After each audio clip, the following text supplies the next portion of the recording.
Where I grew up, a big breakfast like this has always been a treat. And to me, it's an even bigger treat when I can have this breakfast in a hotel room. And hotel breakfasts have got a lot to teach us. On the one hand, it is a luxury. I worked late last night, I get up early in the morning, I've got to get back to the conference, so I rush down to the breakfast room, get in the queue, wait till I get to the front, and I get exactly what I want. Except sometimes, when you do get to the front of the queue, they've run out of eggs, or they've run out of bacon, or croissants, or whatever, and it tends to spoil my entire day because I was actually looking forward to that croissant. Now, I'm sure it's happened to a lot of you, but the question in my mind is always, who do I blame? Is it the hotel? Did they not budget enough? Were there not enough eggs? Was there some other reason why we ran out of bacon? Or was it perhaps the guy in front of the queue, ahead of me? Why did he take 3 eggs and not just 2 eggs? Didn't he know that I also had to get my 2 eggs and that I was looking forward to it? It sounds rather silly, but let's transpose this example to water and water usage. We live in a water-scarce country, and there are a lot of people around who need water for whatever they do, apart from the fact that we all need water just to live. Now, forestry plant their trees in the catchment areas. In other words, they are right in front of the breakfast queue. And the question is, are they aware of the people behind them in the queue? Or perhaps they are not to blame if I don't get water on my farm. Perhaps it's the people who decided how many eggs each customer can get. The truth is that plantations do use water. The question is how much water and what is acceptable. Forestry uses about 3% of the water. 3% of the available water, I think it's up to 6 or 8% of the stored water. People on both sides of the debate like to make comparisons between forestry and other sectors. But this is to some extent a futile conversation.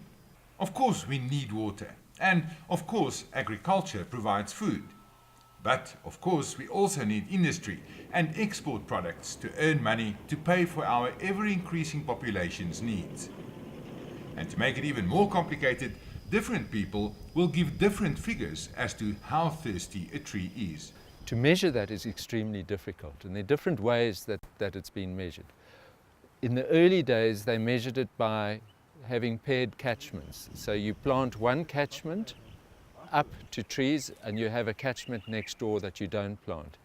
You build a weir at the bottom of the catchment, and then you measure the water coming off.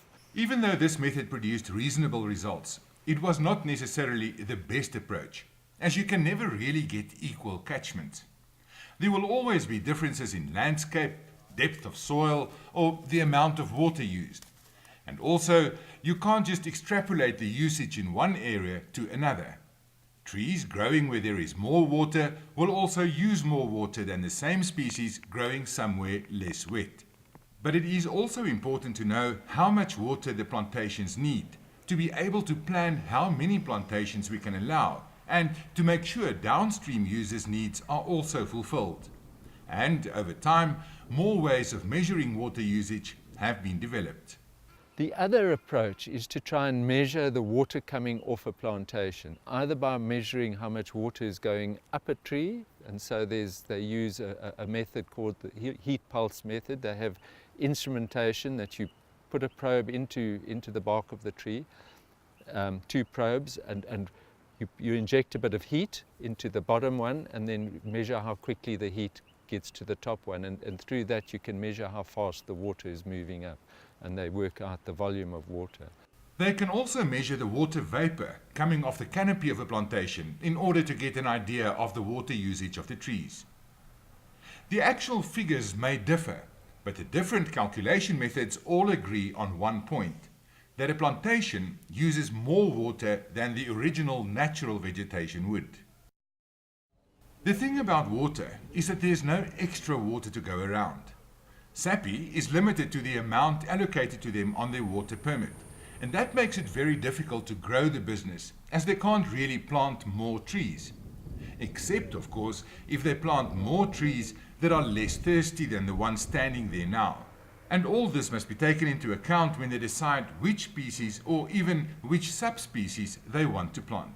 The range between measuring different pines in different places is big as the range between measuring pines and gums. So if you look at it, gums use more water, but statistically you cannot calculate and say directly that gums use a hang of a lot more water. Whatever the specific figures, the fact remains that plantations use water and can significantly reduce stream flow, especially in times of drought or reduced rainfall. But one must also keep in mind that this water is not wasted and is often used a lot more productively than in some other practices. Timber production is quite efficient. We get quite a lot of return for the water we use. So for every litre of water we use, we earn very good money, and more money than most of the agricultural crops. In fact, a lot more money. I think trouble is when you do these calculations, it depends on the cost of timber or the value in the product you're selling.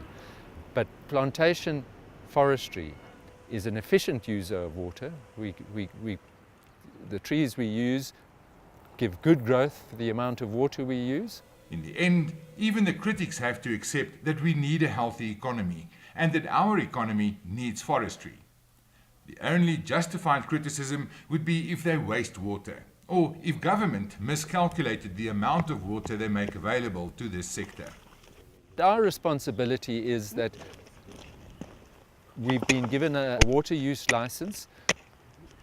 The authorities, when we got permission to plant trees, calculated how much water we can use in that catchment. We carry out good practice within our plantations. In other words, we make sure we don't plant the trees in wet areas where water is stored in the landscape, like in wetlands and riparian zones. And so I believe we use water legitimately in the landscape if we've done everything correctly and according to the law and responsibly. It must be one of my favorite sights. Water coming down the mountain after a few days of good rain. Now, you don't need to be a genius to know that we all need water to live. You also don't need to be a genius to know that we need to grow our economy. We need industries like Sappi if we want to supply the lifestyle, the quality of life that we all need in this country. You also need to know that just because somebody is ahead of you in the queue when it comes to water does not automatically mean that they are to blame for your water woes. Before you decide if someone is guilty or innocent, you need to look at only 3 criteria. In the first place, are they staying within the parameters of the water that's been worked out, calculated and allocated to them? In the second place, what do they do with the water that they do use? Are they managing it properly or are they wasting it? And in the third place, what is the quality of the water leaving their land? What do they pass on to those behind them in the queue? If they pass all 3 of these tests, then obviously they're innocent. If not, then we need to point our fingers and they need to clean up their act.